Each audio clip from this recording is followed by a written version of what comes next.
A'udzubillahi minasyaitonirrajim. Bismillahirrahmanirrahim. Rabbi shrah li sadri wa yassir li amri wahlul 'uqdatam min lisani yafqahu qawli. Subhanaka la ilma lana illa ma 'allamtana innaka antal alimul hakim. Subhanaka la ilma lana illa ma 'allamtana innaka antal alimul hakim. Subhanaka la ilma lana illa ma 'allamtana innaka antal alimul hakim. Assalamualaikum warahmatullahi wabarakatuh. Waalaikumsalam warahmatullahi wabarakatuh.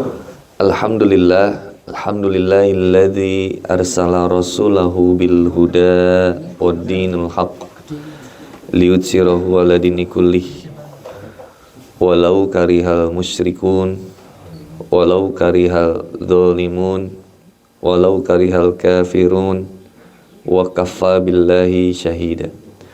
Asyhadu an la ilaha illallah wa asyhadu anna Muhammadan abduhu wa rasuluh. Allahumma salli ala sayyidina Muhammad wa ala alihi wa sahbihi wa man tabi'ahum bi ihsani ila yaumiddin. Qala Allah ta'ala fi kitabil karim, a'udzu billahi minasy syaithanir rajim. Ya ayyuhalladzina amanu taqullaha haqqa tuqatih wa la tamutunna illa wa antum muslimun. Alhamdulillah, summa alhamdulillah, rasa syukur yang tiada terkira terpanjatkan kehadirat ilahi Rabbi, Rabbul Izzati, yang hanya kepadanya lah kita menyembah, yang hanya kepadanya lah kita memohon pertolongan. Dialah Allah yang telah menciptakan manusia dan mengurus setiap makhluknya, memperjalankan hambanya dari Indonesia sampai kemudian di Korea ini. Dialah Allah subhanahu wa ta'ala yang senantiasa memberikan dan mencukupkan rizki bagi setiap hambanya. Dialah Allah subhanahu wa ta'ala yang tidak pernah mengenal lelah, tiada pernah bosan untuk mengampuni dosa hambanya. Dialah Allah subhanahu wa ta'ala yang tidak pernah berhenti mengampuni setiap hambanya, meskipun hambanya senantiasa bosan untuk memohon ampun kepada Allah. Dialah Allah yang tidak pernah meninggalkan kita, namun kita yang sering meninggalkan Allah. Salawat serta salam kita limpah curahkan kepada baginda Nabiyana wa Habibana Nabi Muhammad sallallahu alaihi wasallam.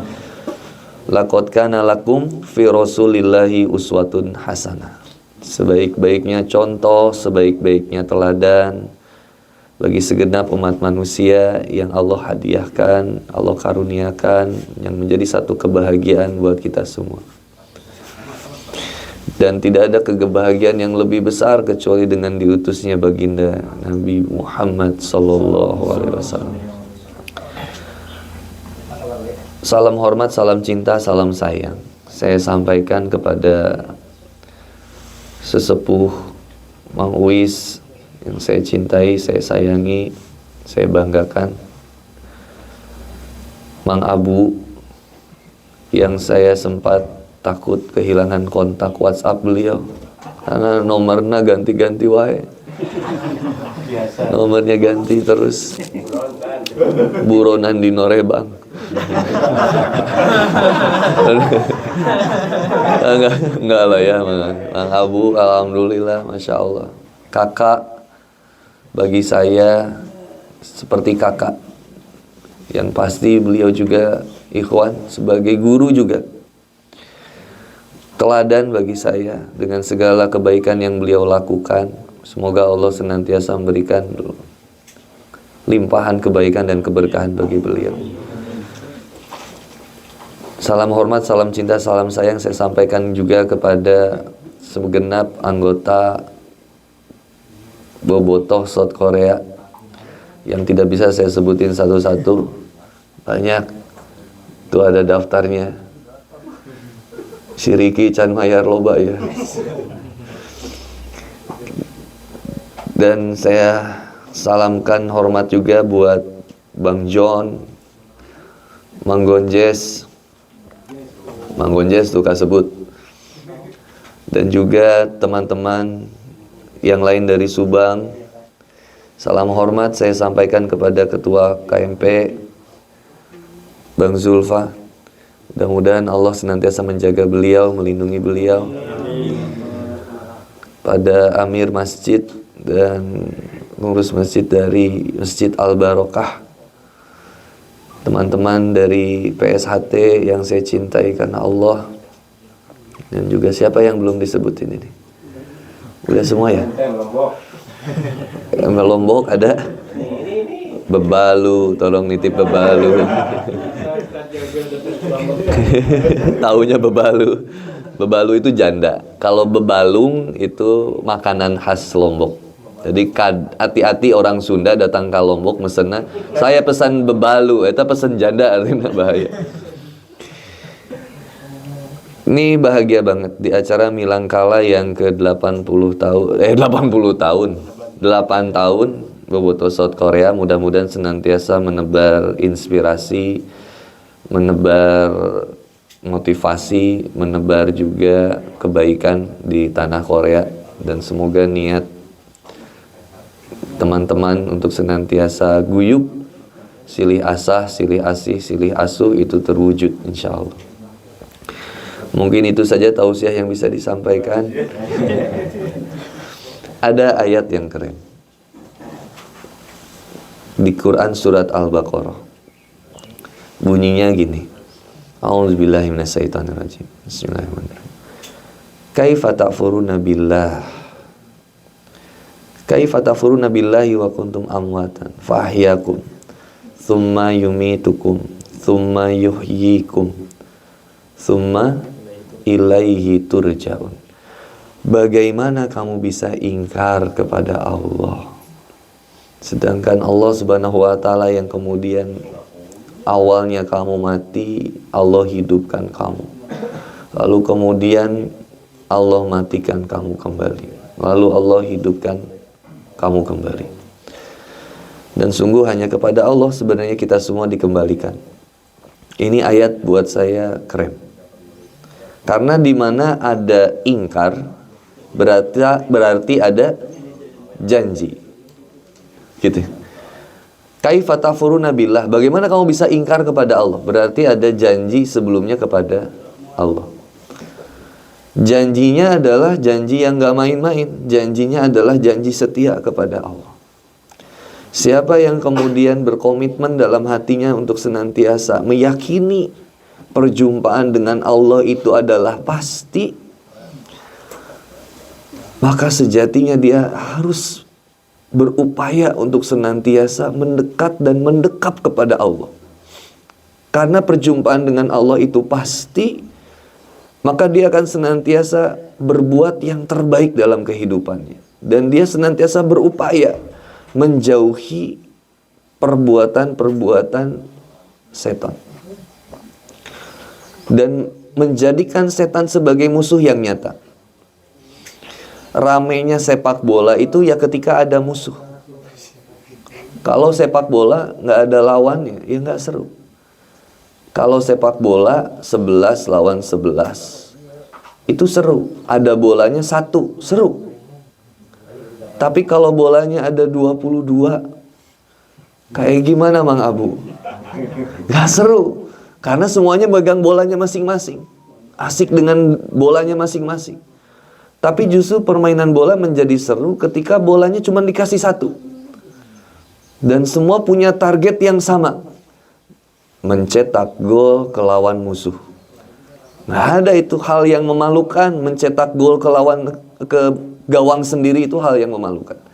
Dan hal yang bisa jadi bodoh. Memasukkan bola ke gawang sendiri. Dan ramainya sepak bola itu bukan hanya 11 lawan 11, tapi juga ada 1 bola yang diperebutkan, ada tujuan yang sama-sama ingin diraih, ada yang menengahi, ada apa lagi? Ya, ada wasit ya yang menengahi, ada supporternya, ada apa lagi? Ada waktunya.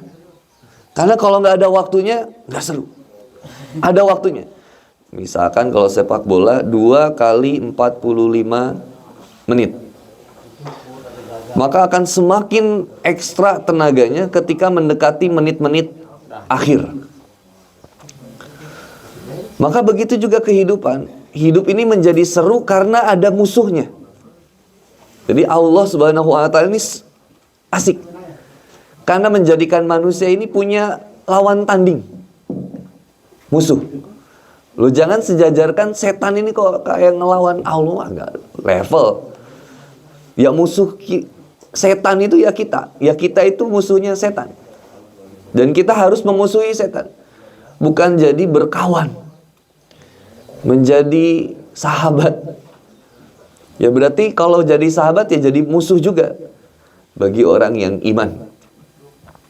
Jadi memusuhi orang-orang yang iman. Makanya setan itu paling gak suka ngelihat hambanya tuh ngumpul kayak gini, gak suka setan. Apalagi setan Korea, mudah-mudahan pengerti setan. Sana mungkin di setannya di sini bahasa. Tapi ternyata sama ya. Saya kira kalau orang Indonesia ke Korea lebih soleh karena setannya nggak ngerti bahasa Indonesia. Ternyata setannya ngikut ya. Tapi ngerti musik setannya. Tapi setannya hebat ya. Musik. Jadi kadang bahkan orang Korea di sini mungkin baik, tapi setannya datang dari Indonesia ternyata. Orang Indonesia yang jadi setannya. Ini ngeri juga kalau gitu. Nah, kita punya musuh ini jadi seru. Akhirnya hidup ini jadi nikmat karena ada lawan tandingnya. Yang lebih nikmat lagi di hidup ini bukan hanya ada lawan tandingnya, ada tujuannya.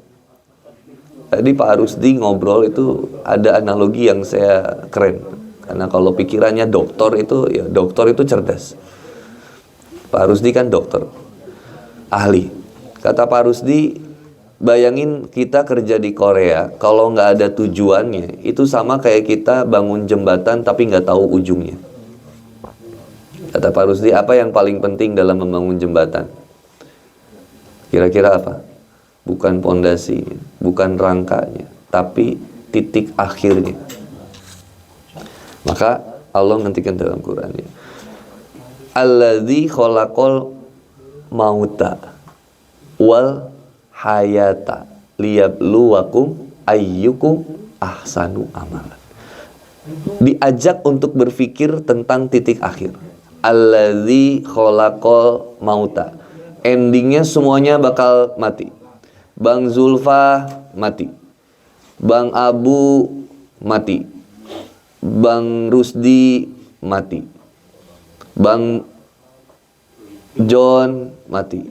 Mang Uis mati. Sehebat-hebatnya teman-teman, canggih teman-teman PSHT ini. Tapi akhirnya bakal meninggal juga, Pak. Sama. Bisa jadi Handi Boni belakangan, teman-teman duluan. Yo, atau dibalik ya. Bisa jadi teman-teman duluan, Handi Boni belakangan. Oh, sama ya. Nah, tapi intinya kita semua bakal endingnya itu sama. Hari ini kita membacakan Al-Fatihah atau memberikan misalkan yasinan kepada seseorang yang sudah meninggal. Suatu saat Mang Abu akan dibacakan yasinan. Amin. Ya bener, amin. Bener. Bener, amin. Karena suatu saat akan seperti itu. Handi Boni ya sama. Bakal juga mendapatkan itu. Suatu saat. Mungkin nanti kesebut juga dalam tawasulnya teman-teman Bobotoh South Korea. Ketika Handi Boni sudah meninggal. Tapi yang paling pentingnya adalah tentang apa yang akan kita kerjakan ketika kita masih hidup. Kalau nggak tahu akhirnya bahaya. Maka akhirnya ini mati. Pertanyaannya, mati enak dikasih tahu atau nggak dikasih tahu? Halo, assalamualaikum. Enak dikasih tahu atau nggak dikasih tahu? Coba. Siapa yang mau dikasih tahu ya? Tiba-tiba misalkan ada notif WhatsApp masuk. Ngapunten, malaikat maut mau datang 3 hari lagi misal. Itu apa yang akan kita kerjakan? Pasti itu standby di Masjid Al Barokah itikaf. Ning 3 hari pasti di masjid terus. Al Barokah terus ngaji, diajak ke miau-miau klub nggak mau. Kucing, teman kucing-kucingan enggak mau. Karena tahu 3 hari lagi dia bakal mati. Tapi manusia banyak yang nggak tahu matinya kapan. Makanya Allah udah kasih tahu di Quran juga. Huwallazi khalaqakum min tin tsumma qada ajala wa ajala musamma indahu tsumma antum tamtarun. Manusia itu diciptakan dari tanah. Berarti kalau ada jelma rudet, rungkat, sigana diciptakan dari tanah sengketa itu. Allah menciptakan manusia dari tanah, makan dari apa yang dihasilkan oleh tanah. Dia tinggal di atas tanah dan akan kembali ke dalam tanah. Kenapa harus bersifatnya melangit? Sombong sama Allah.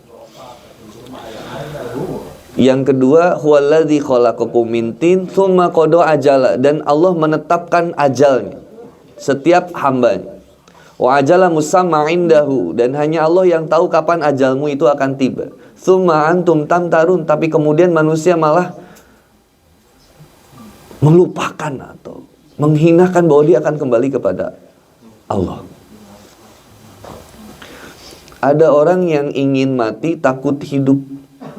Itu orang yang lemah, putus asa, pecundang, pengennya mati, takut hidup. Ada orang yang kedua, orang yang ingin hidup takut mati. Kira-kira kita yang mana? Yang satu atau yang kedua? Yang ingin mati takut hidup atau ingin hidup takut mati? Kedua. Kayaknya kita yang kedua. Ingin hidup takut mati. Mang Abu mungkin kalau sekarang Mang Abu hari ini meninggal siap? Siap. Siap, udah sampai kerja dah. Siap. Siap. Karena hari ini Mang Abu beres tawasulan tuh. Makanya berani mati sekarang. Kalau seminggu depan ya enggak tahu Andi Boni pulang nanti di mana. Makanya mending meninggalnya sekarang. Karena beres tawasulan di surga. Nah, tapi sejatinya ternyata kita nggak diajak untuk mencintai yang kedua. Diajaknya untuk punya prinsip yang ketiga.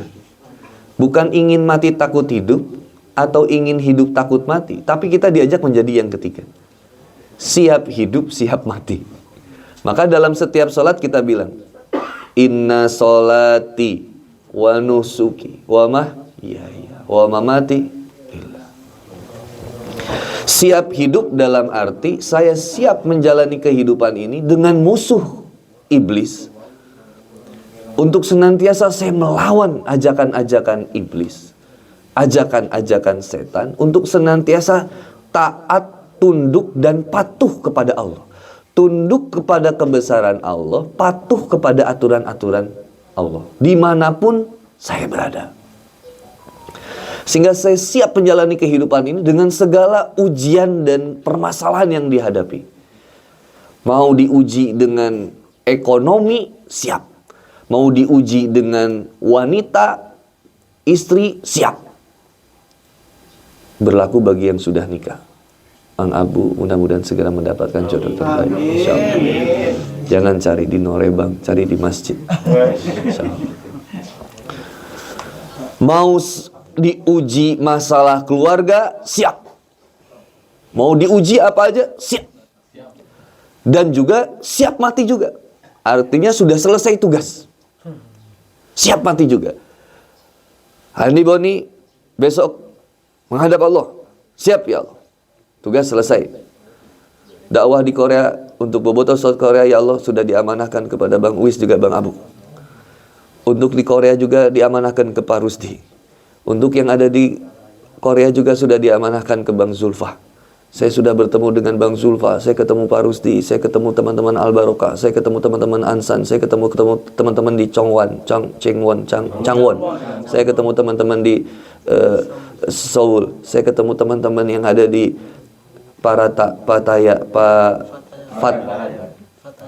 Paran. Saya ketemu teman-teman yang ada di Yongin. Saya ketemu teman-teman